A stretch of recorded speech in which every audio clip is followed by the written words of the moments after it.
Are you thinking about launching a new product across multiple Amazon country stores? Maybe US, Japan, Europe?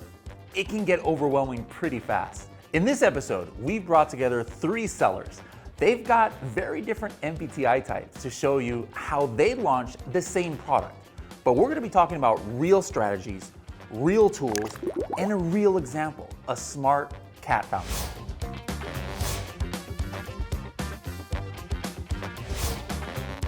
All right, team, you're launching this cat fountain in 3 different marketplaces, Amazon US, Europe, and Japan.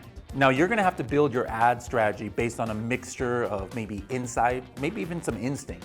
So, how are you going to go after customers in these 3 different marketplaces? Wow, that's a tough one. That's interesting. All right, let's start with our ENTJ. Now, you're a visionary, big plans, bold moves. So what's your targeting game plan? All right, as you know, ENTJs are bold and love strategy. So for me, my goal is a big exposure from day one. When you launch a new product, you have to test fast. You need to know is this product winner or not. To test fast, I need a lot of people to see it and click it and buy it.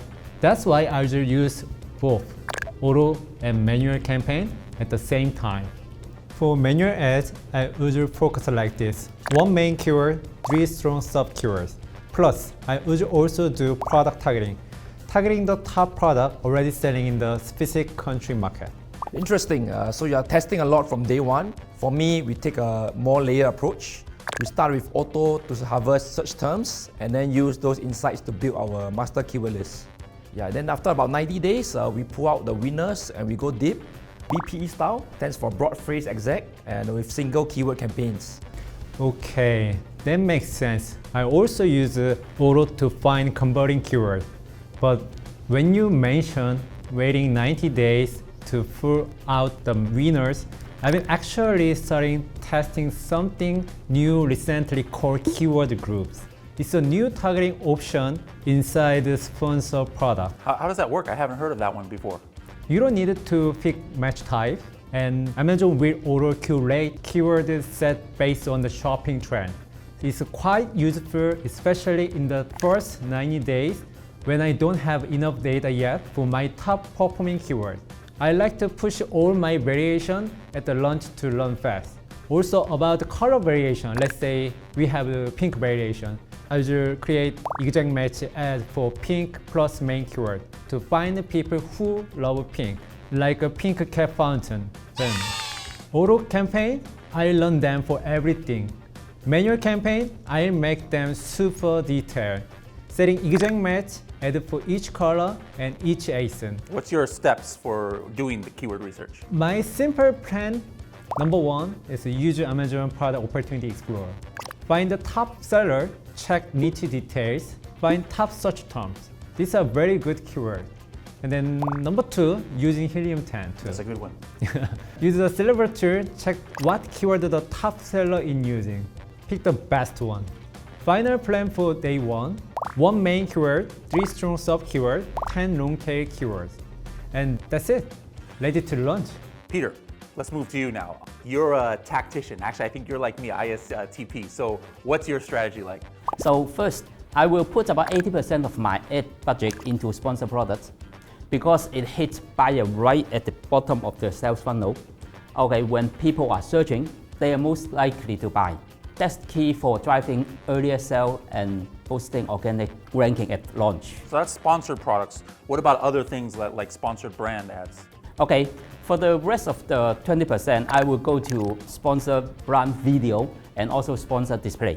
I want to reach more customers higher up the sales funnel. For the SB video, I will show how the cat fountain works and more importantly, highlight the health benefits for their beloved cats.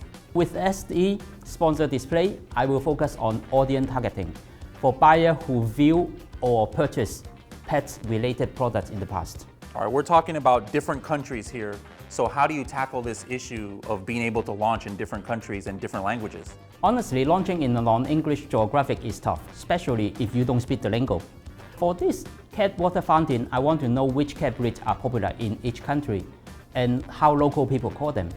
For example, British short hair are commonly called big hair in Germany.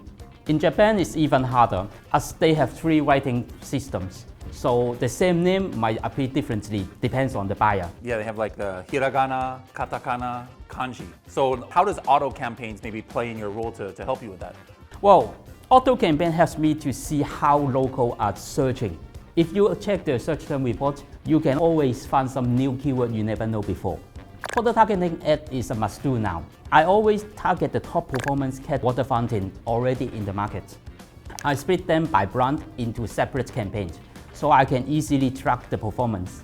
As for the color variations, I always launch them in separate campaigns. Even the keywords, they are almost the same. Splitting them gives me more exposure opportunity and help me to see which color gets the best CTR and CVR. So I will set up one ad group for each color, all targeting those same 10 variations.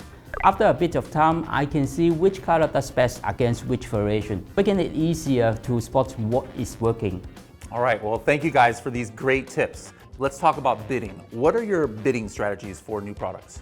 It depends on the product. If my product is strong, like it has great price or something special and different, then yes, I bid very strongly to win top of search. Sometimes I even increase the bid by 100% or more to get the top spot. Yeah, I agree with that. 100% sounds aggressive, but sometimes I increase it beyond 100% too. We start by looking at the category medium and top conversion rates using brand metrics in the ad console. That gives us a benchmark to assess where we stand, where we are at. If we're underperforming, then we hold back a bit. But if we are close to actually exceeding the category leader, then that's when we know we can be more aggressive and start bidding higher. Okay, for new campaigns, especially auto campaigns, I check daily to make sure they have enough budget and then the bids are set correctly. And when I spot any irrelevant keywords, I will negative match them right away to avoid any wasting money. For example, our base keyword is water fountain. If the buyer is searching for garden water fountain or drinking water fountain, our product will also come up. Although search terms are expensive and unrelated to our products, so I will negative match them. For many campaigns, since I have more control, I usually monitor once a week to see if any adjustments are needed. If I want more traffic on keywords, then I will tweak the bid or adjust placement. Smart move here. Then I also think about one more thing. Can customer buy it again?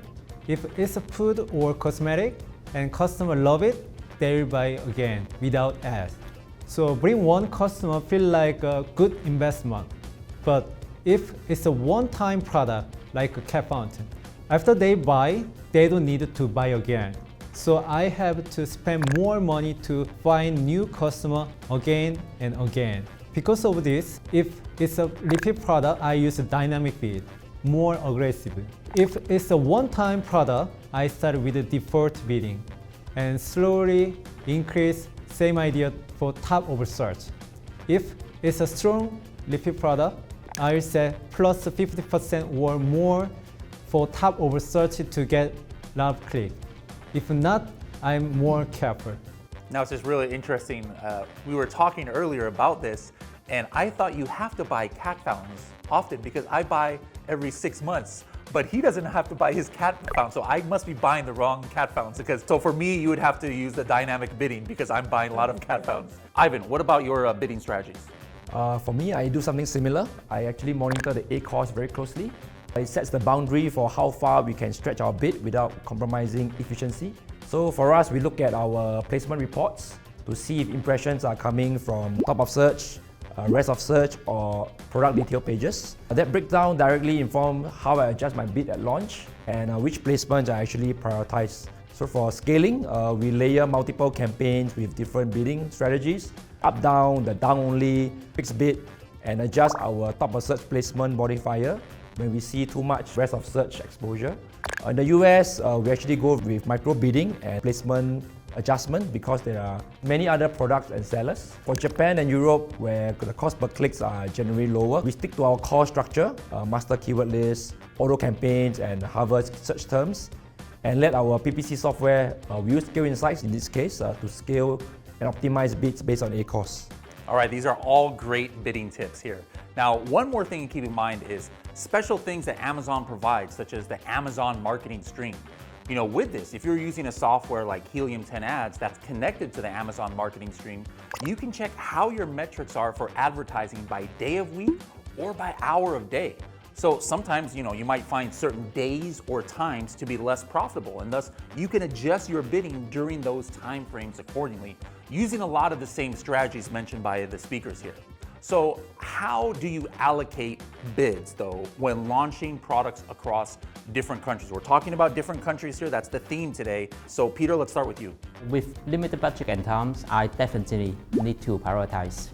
In each country at the beginning, I make sure to set up at least 2 auto campaigns, one low and one high, to quickly learn the bid range and then the traffic volume in that country. Alongside that, I set up one menu campaign based on my keyword research and also one product targeting campaign to target the top selling products. This gives me a strong structure that balances discovery and control when entering a new market. Once enough data rolls in and I have clear winning strategy, I double down and scale up the budget aggressively on the best performing campaign. How do you know what's high season and a low season? Yeah, here's the trick. I check 1 year sales graph using Helum10. If I see big sales spike during holiday, I bid more aggressively at the time. Knowing your product yearly sales pattern is key. Yep, whether it's holiday or Prime Day, we always ramp up based on seasonal timing. With our cat water fountain, I guess it will also peak before summer and also before Christmas, as this is ideal gift for Christmas present. Structure first, then smart scaling. No point throwing budget around without a plan. I love all of these seasonal strategies you guys have been talking about, especially doing different things based on the holidays.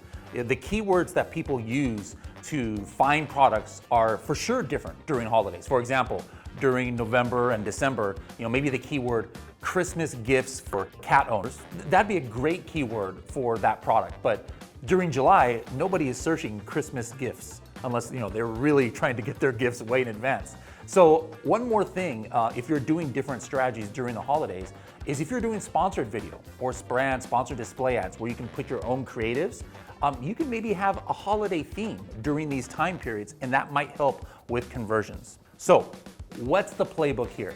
Whether you're a bold launcher like Bopyo, a data tactician like Peter, or maybe a systems thinker like Ivan here, there's one common thread.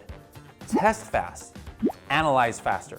You can start broad with auto and keyword group campaigns, as was mentioned. That helps to gather the early signals. You don't need to always, do the match types manually. You can layer in later manual targeting with refined keyword sets. Use product targeting or ASIN targeting campaigns to go after your competitors, and then create campaigns on child ASIN smartly so that you can learn what converts the best. And we also learned today across different marketplaces, local context matters, whether we're talking about keyword nuances or customer behavior. Bottom line, build a structure that balances discovery and control, then let insights guide the scale up. 3 personalities, 1 product, countless strategies.